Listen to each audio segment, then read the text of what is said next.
Hello my friends, welcome back to my channel. इस video में हम सीखने वाले हैं कि आज़ादी का अमृत महोत्सव पर भाषण कैसे लिखा जाता है या कैसे भाषण दिया जाता है। तो ज़्यादा समय ना लेते हुए दोस्तों, चलिए लिखना शुरू करते हैं। भाषण। आज़ादी का अमृत महोत्सव। आदरणीय प्रधानाचार्य, सभी शिक्षकगण और मेरे प्यारे देशवासियों को मेरा नमस्कार। मैं पंकज सोनी आप सभी को स्वतंत्रता दिवस और आज़ादी का अमृत महोत्सव की हार्दिक शुभकामनाएं देता हूं। यह वर्ष हम सभी भारतवासियों के लिए बहुत ही खास है, क्योंकि आज के दिन ही हमारे देश को अंग्रेजों की गुलामी से आज़ाद हुए 75 वर्ष पूरे हो रहे हैं।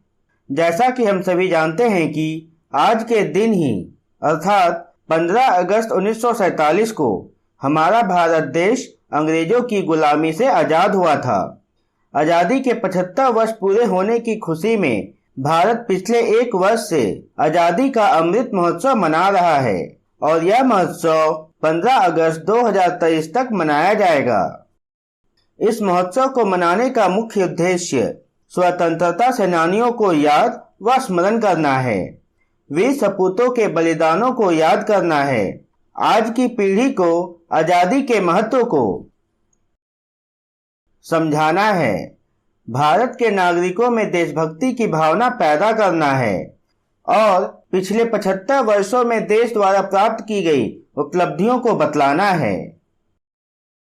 भारत की अधिकांश युवा पीढ़ी भारत की आज़ादी के संघर्ष से भली भांति परिचित नहीं है, जैसे आज़ादी पाने के लिए हमारे देश को किन किन चुनौतियों का सामना करना पड़ा, देश को स्वतंत्र कराने में कितने लोगों ने अपने जीवन का बलिदान दिया और कितने संघर्ष और कठिनाइयों के बाद हमें ये आज़ादी मिली। भारत देश का इतिहास आज की युवा पीढ़ी को जानना बहुत आवश्यक है, क्योंकि हम युवा ही देश का भविष्य हैं।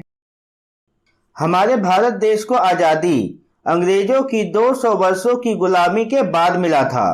लगभग 200 वर्ष तक हमारे देश के सपूतों ने अंग्रेजों से संघर्ष और कई कठिनाइयों का सामना किया, यहाँ तक कि हमारे स्वतंत्रता सेनानियों ने भारत को अंग्रेजों की गुलामी से आज़ाद कराने के लिए अपना जीवन तक बलिदान कर दिया था।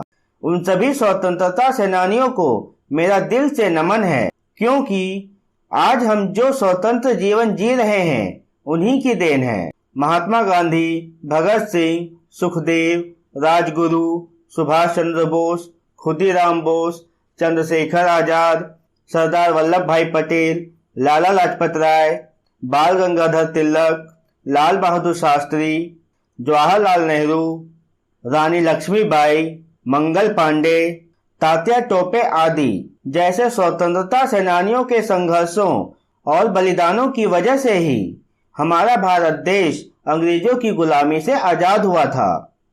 हम सभी को आज़ादी का मूल्य ज्ञात होना चाहिए, जिससे कि हमारी पीढ़ी और आने वाली पीढ़ी को देश के सामने आने वाली चुनौतियों का सामना करने की हिम्मत मिल सके। स्कूलों में आज़ादी के संघर्ष की कहानियां अवश्य पढ़ानी चाहिए, जिससे बच्चे देश की आज़ादी का इतिहास और आज़ादी के महत्व को समझ सकें। हमारे देश को आज़ाद हुए 75 साल पूरे हो चुके हैं और इन 75 सालों में हमारा भारत देश कई उपलब्धियां हासिल कर चुका है और निरंतर हमारा भारत देश आगे बढ़ रहा है। हमारे देश की अर्थव्यवस्था बहुत तेजी से उभरती हुई अर्थव्यवस्था है। एक समय था जब देश के विभाजन के बाद हमारे देश की अर्थव्यवस्था बहुत खराब हो गई थी और देश को चलाना मुश्किल सा हो गया था, लेकिन हमारा देश अपने निरंतर प्रयासों के बल पर आज एक मजबूत अर्थव्यवस्था के रूप में विश्व के सामने खड़ा है। आज हमारा देश हर क्षेत्र में अपना परचम लहरा रहा है, चाहे वो शिक्षा का क्षेत्र हो, खेल का क्षेत्र हो, सैन्य बल का क्षेत्र हो या कोई और क्षेत्र। हर क्षेत्र में भारत निरंतर आगे बढ़ रहा है।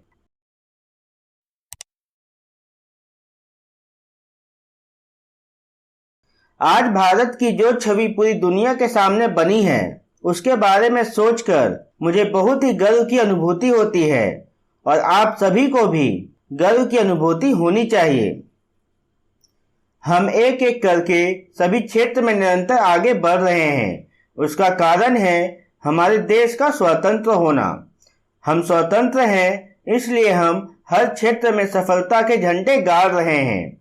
इसलिए हम सभी को अपने स्वतंत्रता सेनानियों के प्रति कृतज्ञ होना चाहिए और उन्हें दिल से धन्यवाद करना चाहिए।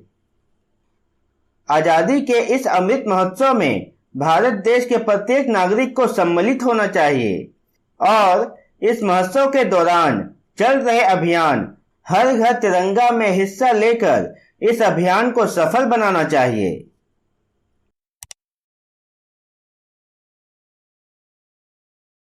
आज इस पावन अवसर पर हम यह संकल्प व शपथ लें कि हम अपने देश की स्वतंत्रता की रक्षा हमेशा करेंगे, अपने देश को निरंतर सही दिशा में लेकर जाएंगे और अपने देश के विकास में अपना योगदान अवश्य देंगे।